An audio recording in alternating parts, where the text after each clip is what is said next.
네, 이른바 사법농단 의혹으로 재판에 넘겨진 양승태 전 대법원장이 1심에서 무죄를 선고받았습니다. 국민의힘 배현진 의원 피격 사건을 수사 중인 경찰은 증거 분석을 통해서 범행 동기를 파악하는 데 주력하고 있습니다. 관련 내용은 임주혜 변호사와 짚어보겠습니다. 어서 오십시오. 네, 안녕하세요. 네, 전직 사법부 수장이 구속 기소되는 헌정사상 초유의 사태 이후 5년이 지났습니다. 양승태 전 대법원장에 대한 1심 선고가 어제 나왔는데 일단 사법농단 의혹을 좀 정리를 해볼까요? 네, 사법농단의 정점으로 지목이 됐던 양승태 전 대법원장에 대한 1심 판결 어제 무려 4시간이 넘는 시간 동안 선고가 있었습니다. 결론은 모든 혐의에 대해서 무죄를 받았습니다. 기본적으로 양승태 전 대법원장이 받았던 혐의가 이제 47개 정도의 그런 사안들을 규정을 하고 있고 크게 보면은요. 일단 재판에 부당하게 개입했다. 청와대와 함께 어떤 재판 거래 의혹이 하나 있었고요. 그리고 이제 블랙리스트, 판사 블랙리스트를 작성했다는 부분, 그리고 헌재를 통한 정보 수집, 판사 비리를 은폐했다. 이제 운영비를 블랙 사용했다. 이 정도로 이제 크게 5가지 정도의 카테고리를 나눠볼 수 있는데요.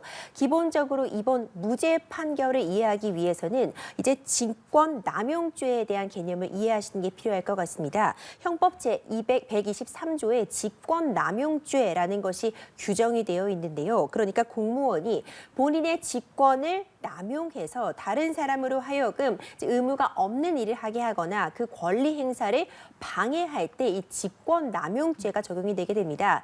결국 이 양승태 전 대법원장에게 적용된 가장 큰 죄목이라고 한다면 이제 직권 남용죄가 문제가 될 수 있는데 직권 남용죄가 인정이 되기 위해서는요. 일단 직권이 있는지, 그래서 직권을 남용하였는지, 그리하여 다른 사람으로 하여금 의무 없는 일을 하거나 권리 행사를 방해하였는지 3단계를 나눠서 보아야 되는데 일단 기본적으로 양승태 전 대법원장에게는 직권이 없었다. 그러니까 어떤 재판 개입 의혹에 대해서 이 재판이라고 하는 것은 그 재판을 맡은 해당 재판부의 판사들의 어떤 개인적인 신념과 양심 그리고 법에 따라서 판단이 이루어지는 것이지 대법원장이라는 지위에 있다고 해서도 개별 재판에 대해서 어떤 좌지우지할 개입한 직권이 존재하지 않는다. 그렇기 때문에 직권 남용죄가 성립하지 않는다고 본 게 큰 줄기라고 볼 수 있을 것 같습니다. 예, 직권이 없었다. 그렇기 때문에 직권 남용도 성립되지 않는다. 이런 말인데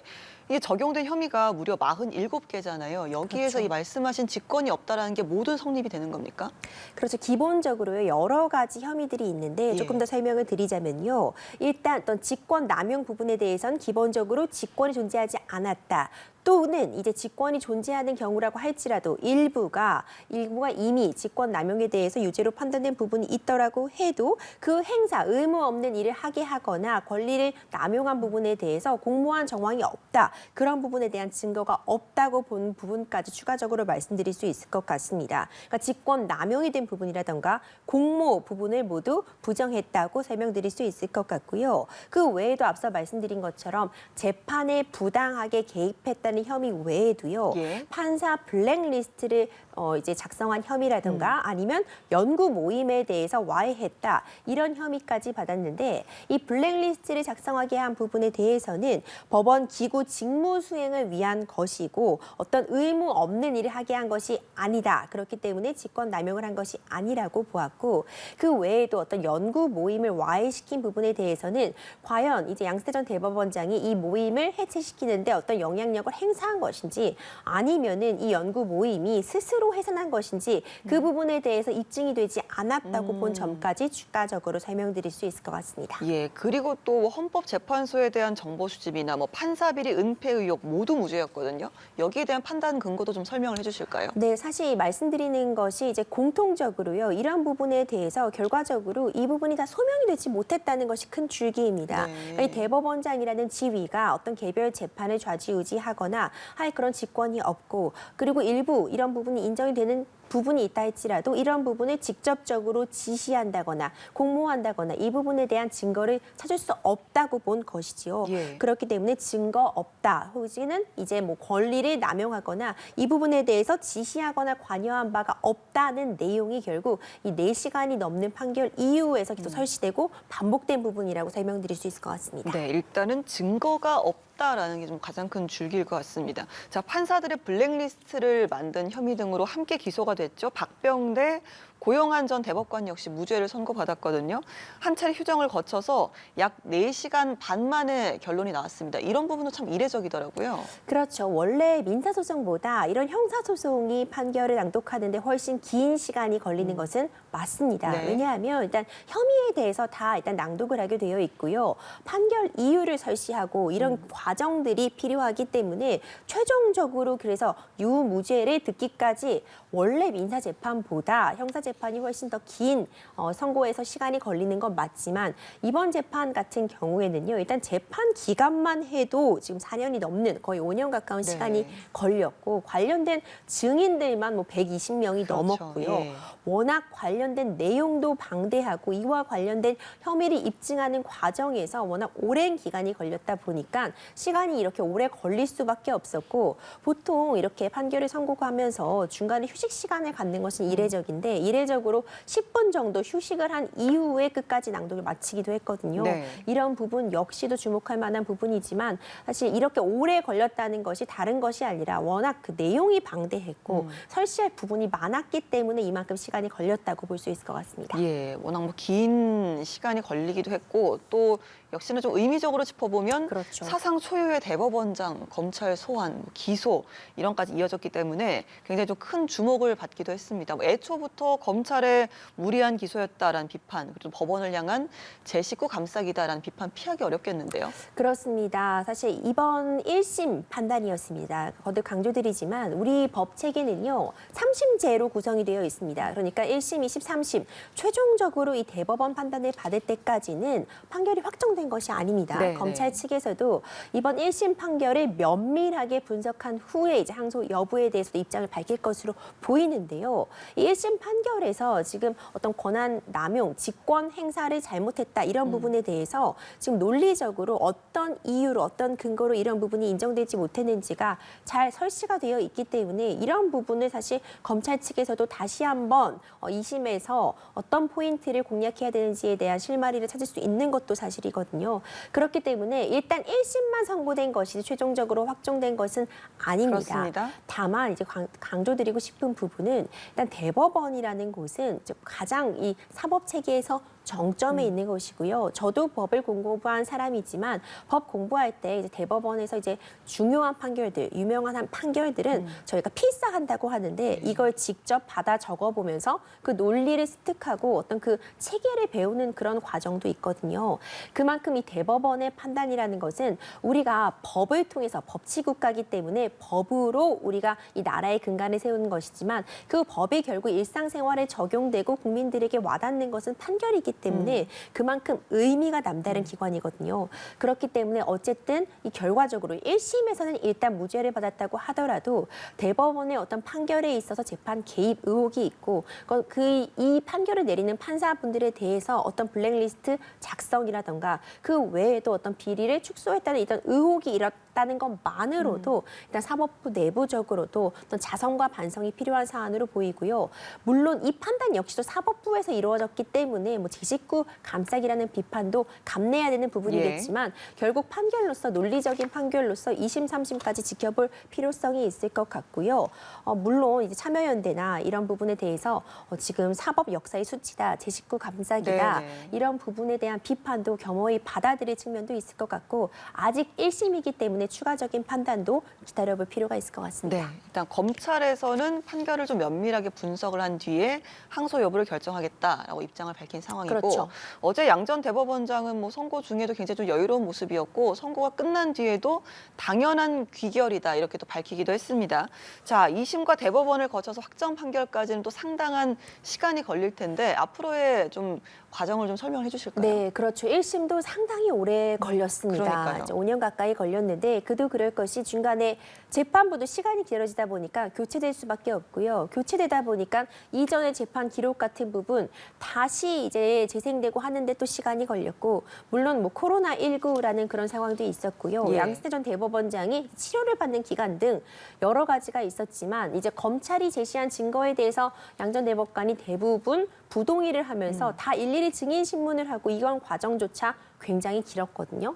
1심에서도 이 정도 걸렸는데 2심 대법원도 꼭 이만큼의 기간이 걸린다는 것은 아니지만 예. 결국 양쪽이 또 첨예하게 대립할 것이고 이번에 부족한 부분이 있었다면 검찰도 당연히 이를 갈고 준비할 것 아니에요.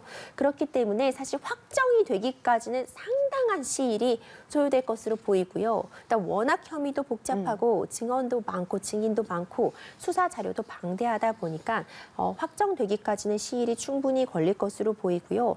양승태 전 대법원장 이제 판결 선고 최종적으로 무죄 판결을 받은 후에 나오면서 이제 짤막하게 어쨌든 소회를 밝혔는데요. 예. 이제 판결에 대해서 경의를 표한다, 뭐 당연한 결과라고 생각한다 이런 입장을 밝혔는데 이 부분에 대해서도 이제 최종적인 판단까지 어떻게 결과가 나올지 지켜볼 필요성이 있을 것 같습니다. 알겠습니다. 그리고 이제 국민의힘 배현진 의원 피습 사건이요. 많은 분들 굉장히 좀 놀라시고 충격을 받으셨을 것 같습니다. 경찰 조사가 이어지고 있고요. 또 피의자인 A군은 그 특정 연예인의 사인을 받기 위해서 현장을 찾았는데 우연히 배현진 의원을 마주쳤고 우발적으로 범행을 저질렀다라고 주장을 하고 있지 않습니까?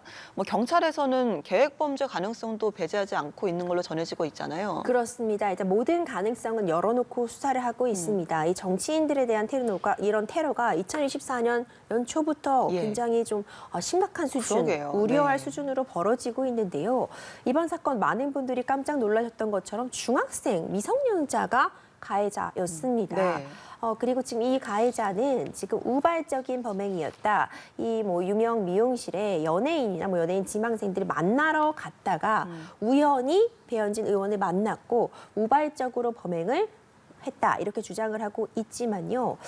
여러 가지 정황들을 확인할 필요는 있을 것 같습니다. 네. 물론 배현진 의원의 어떤 공식적인 일정이 아니라 개인적인 일정을 보고 있었기 때문에 이런 개인적인 일정까지 이런 중학생이 확인할 수 있겠느냐 이런 점부터 뭐 여러 가지 이 중학생의 주변인들에 대한 진술이나 조사에 따르면은 평소에도 좀 이상 행동을 하는 것을 보였었다. 뭐 지금 뭐 입원을 앞두고 있었다 이런 진술들이 나오고 뭐 돌을 갖고 다녔었고 이전에도 뭐 다른 여학생을 스토킹한 전력도 있었다. 이런 얘기들이 지금 나오고 있는 걸로 봐서는 우발적인 범행이란 부분도 열어둘 수 있겠지만 어쨌든 지금 이 중학생이 이런 정치인의 이름까지 알고 얼굴까지 바로 알아보는 게 사실 쉽지 않을 수 있거든요. 맞습니다. 예. 그러니까 어른들이 정치에 관심이 있건 없건 뭐 자주 뉴스에 등장하는 인물이기 때문에 또 원래 유명 앵커였기 때문에 이 얼굴을 바로 확인할 수 있을지라도 중학생, 이 나이의 학생이 바로 정치인을 알아보고 정치인에 대한 테러를 자행한다? 쉽게 이해되지 않는 부분이기 때문에 이전에 어떤 계획적인 범행이 아니었을지 사전에 조사하고 어떤 원한 관계가 있었다거나 어떤 정치적인 신념의 표출은 아닌지 이런 부분까지도요 경찰에서 열어두고 조사를 하고 있습니다. 예, 경찰은 A군의 이 과거 행적도 살펴보고 있는 걸로 전해지고 있습니다. 과거 이재명 민주당 대표 지지 집회에 참석했다라는 의혹은 아직 제대로 그렇죠. 확인은 되지 않은 상태고요. 경복궁 낙서 모방범 구속 심사 현장에 찾아가서 지갑을 던진 이 인물과도 동일 인물로 알려지고 있습니다. 그렇습니다. 이 경복궁 낙서 모방범 구속 영장 실질 심사에서 예. 지갑을 던진 한 학생이 있었는데 네네. 당시에는 뭐 화가 나서 그랬다 이렇게 밝혔다고 해요. 근데 현재까지 지금 확인하고 있는 바에 따르면은 인상착의라던가 이런 예. 부분이 뭐 핸드폰 기종 이런 것들이 동일한 것으로 지금 알려지고 있다 이렇게 전해지고 있는데요. 그러니까 이와 같이 이 행동 자체가 이 뭐 지갑을 던졌던 행위 자체가 어떤 의미가 있는지까지는 아직 확인이 어렵겠지만 기본적으로 동일인이 맞다면 어떤 주목을 받는다거나 네. 이런 뭐 사회 현상이나 이런 확인들에 대해서 굉장히 많은 관심을 갖고 있었던 사람이다. 뭐 이런 부분까지는 확인이 가능할 것 같고요. 현재 휴대전화를 분석하고 있습니다. 이 과정이 굉장히 중요할 것 같은데 그러니까 사전에 어떤 공모를 한 부분은 네네. 없는 것인지 혹시라도 그리고 또 뭐 계획된 정황이 없는 것인지 만약에 계획이 됐다면 휴대전화 인터넷 검색 등을 통해서 뭐 배현진 의원을 검색했다거나 어떤 정치인들을 검색했다거나 그 일대 뭐 주변 일정 등을 검색했던 이력 같은 것들이 확인이 될 수 있기 네네. 때문에요. 그리고 또 평소 어떤 게시물들을 올리거나 주요 검색 키워드가 어떤 것이었는지 아니면 지인들에게 공유한 그런 뭐 링크, 기사 링크 같은 걸 보더라도 어떤 성향들을 분석하거나 범행 동기를 확인할 수는 있을 것 같아서 이런 부분에 대해서 좀 면밀한 조사가 있을 것으로 보입니다. 네, 정치인이 피습을 당한 자체만으로도 굉장히 좀 놀랍고 우려스러운 일이긴 하지만 그 습격범이 중학생이었다라는 것 자체가 더욱더 좀 충격을 주는 것 같아요. 일단 이 A군이 병원으로 옮겨져서 입원 조치가 된 상태고 배 의원은 피해자 조사에서 A군의 처벌을 원한다라는 의사를 좀 확실히 했습니다. 지금 만 14살이거든요. 그럼 촉법소년은 아니고 형사처벌 대상인데 처벌 수위는 어느 정도로 나올지도 궁금해요. 네, 정말 많은 분들이 깜짝 놀라신 게 저도 이게 사실일까 처음에 싶었어요. 그러니까요. 2009년생이었습니다. 2009년생 만 14세, 말씀 주신 것처럼 만 14세고요. 뭐 본인이 처음에 자기 촉법소년이다 이렇게 직접 밝히기도 했다고 해서 또 많은 분들의 공분을 샀었는데 만 14세 미만이 촉법소년에 해당합니다. 그렇기 때문에 이 가해자 촉법소년 대상 아니고요. 하지만 미성년자이기 때문에 소년법에 적용을 받을 수도 있고 금고 이상의 형이 선고되는 범죄에 대해서는 그대로 형사처벌도 가능한 사안이기 때문에 지금 이 가해자 형사처벌까지 가능합니다. 그리고 네. 죄질이 매우 좋지 못하죠. 최종적으로 수사가 이루어져야겠지만 지금 흉기라고 볼 수 있는 돌을 가지고 다른 부위도 아니고 지금 머리를 가격했습니다. 예. 영상이 공개가 되었는데 지금 의원이 쓰러져 있는 와중에서도 계속 공격을 이어가고 있어요. 그렇기 때문에 굉장히 죄질이 좋지 못하다고 볼 수 있어서 현재 어떤 형을 예측하기엔 굉장히 조심스럽지만 당연히 형사처벌은 가능한 사안입니다. 네, 알겠습니다. 배 의원은 오늘 이제 병원에서 퇴원을 했습니다. SNS에 이런 사건은 국민 누구에게도 절대로 일어나서는 안 되는 일이다라고 호소를 하기도 했거든요.